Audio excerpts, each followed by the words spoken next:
Hey everybody, Chef Britt here with atbbq.com, and today we're making ramen noodles. To make our ramen noodles, we're going to be creating a pasta dough, and we're going to add an alkaline solution to help create that characteristic chew that you look for in ramen noodles.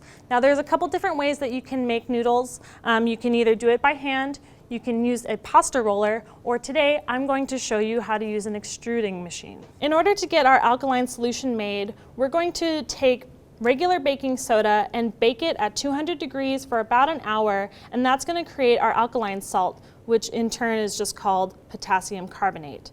During the baking process, the baking soda goes from sodium bicarbonate, and a chemical reaction happens where the carbon is released and some water vapors as well, and then it will create sodium carbonate.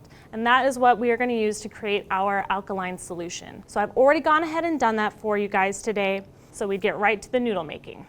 Today we're using the Antimo Caputo double-aught flour here. I'm going to go ahead and scale out about 500 grams. This is a great flour, high strength. It's really going to give us the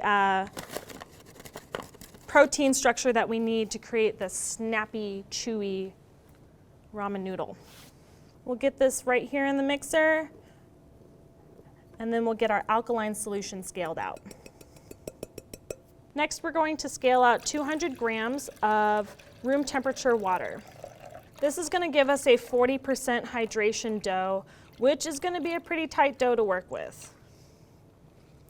After that, we're going to dissolve about 1 teaspoon, very flat measurement here, of our potassium carbonate. And we're just going to dissolve that into the water. Okay, so working on low speed, we're going to add our water solution here.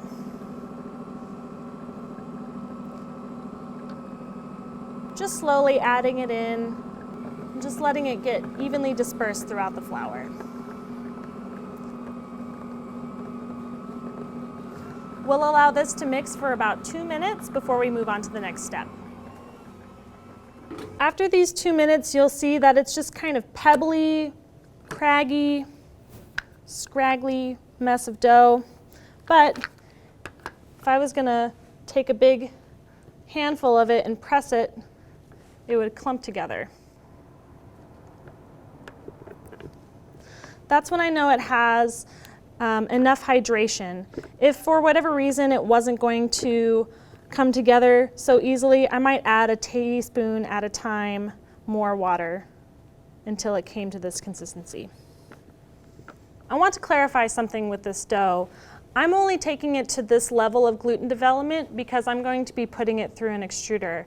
If I was going to, let's say, put this through a pasta roller or work this dough by hand, I would actually want it to all come together. So I would turn the dough out at this point and just knead it by hand until it was a more smooth and elastic dough ball.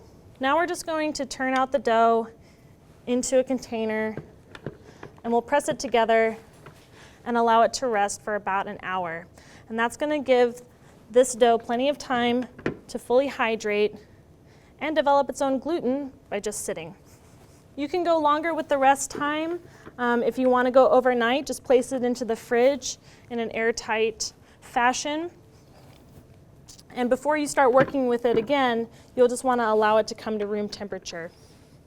So I'm just pressing it all together so we can allow some of that gluten to form.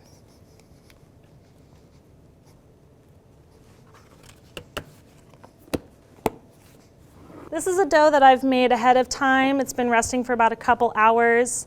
So the next thing to do after it's rested is to get the Anchor Shroom set up with our extruder. All right, so to set up the Anchor Shroom, we're actually going to use the meat grinder.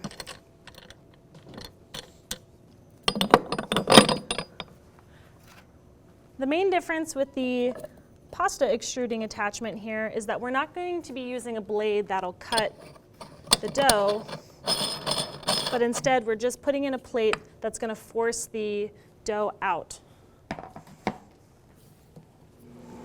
To work this dough, we're going to feed it into the Anchor Shroom in small little bite-sized pieces on low speed. What we're doing here by feeding in small pieces is trying not to overwork the motor. This is not something I would suggest with any other type of pasta extruder made for home. The Anchor Shroom is very powerful with the steel components, so it's really going to give you the strength that you need to push this dough through. We're also creating a gluten structure as we move the dough through the meat grinder. So you'll see how it comes together here in just a moment.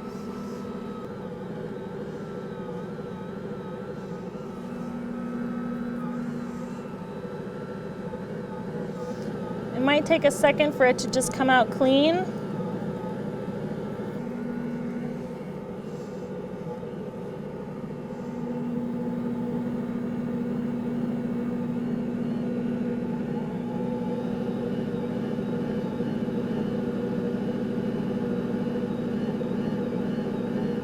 Okay, so as this comes out, I'm going to go ahead and just start making my little nest.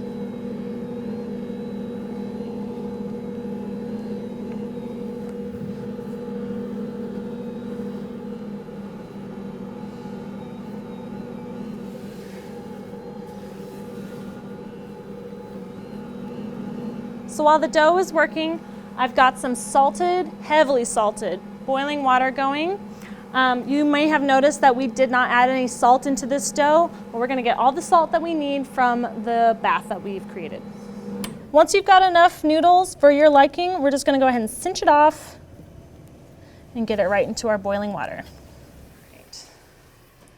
We'll just drop those in, and then we'll just kind of loosen it up with a little bit of movement here, just so that our noodles don't stick.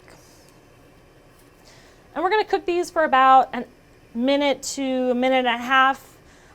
Really, it's to your liking, so feel free to take off a little piece and get a taste for the noodle as you cook.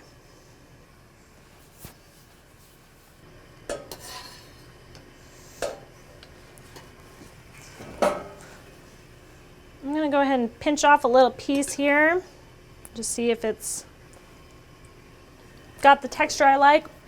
Wow, that's delicious. All right, let's go ahead and remove them.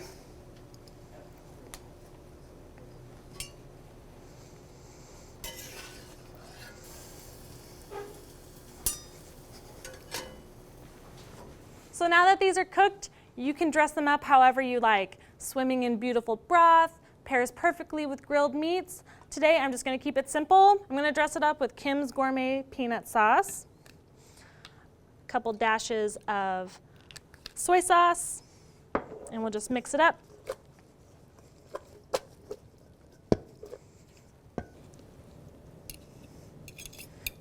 Beautiful. All right. To plate this up, I'm going to put just a little dollop of this Chile Crunch. It's like oniony, garlicky, infused chili oil. And then a little bit of green onion for some color. Beautiful. You know what? Maybe I want some sesame seeds. And for a little more crunch and flavor, just a couple dashes of this Cattleman's Grill Everything's Bagel seasoning. Let's dig in. It sprung back at me there. It's a good sign.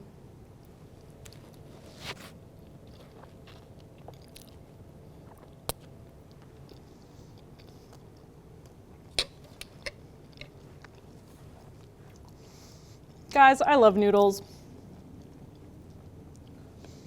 but particularly ramen noodles.